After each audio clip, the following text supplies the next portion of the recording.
After taking the most removed perspective, we can leave it by introducing the zeroth spatial dimension. For many of you, it may help to think of this dimension as the fundamental unit that the first dimension is made from.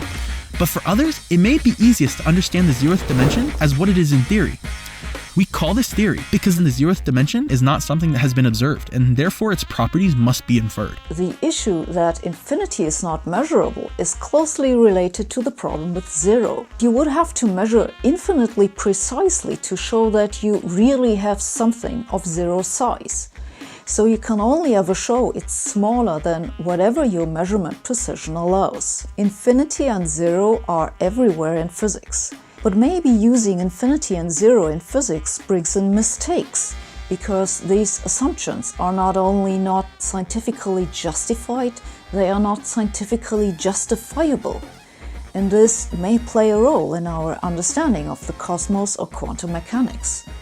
This is why some physicists like George Ellis, Tim Palmer and Nicolas Gisin have argued that we should be formulating physics without using infinities or infinitely precise numbers. If you want to learn more about the distinction between theory and science, be on the lookout for this video on how observations are the basis of all of science.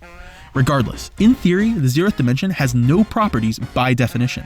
So it has no size, no direction, no starting location, no shape, and no color. The definition of a point leads to some paradoxes. A single point has no size and zero dimensions. It has no length, no width, no height, no surface area, and no volume. It just is. Thus, if you want to ascribe any of these properties to a zeroth dimension, they must be rendered values. A rendered value is required for us to observe the system, but they do not exist within the logical system. They're outside it.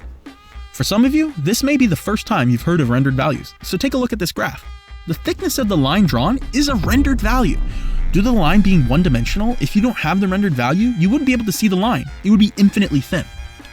The reason for this mental distinction is because there is no physical or philosophical motivation for the existence of these rendered values beyond the necessity of them for us to view the dimension. The zeroth dimension and subsequent dimensions will still exist without the rendered values, but they will not be observable without them. Now that said, we can begin to explain the first infinite spatial dimension.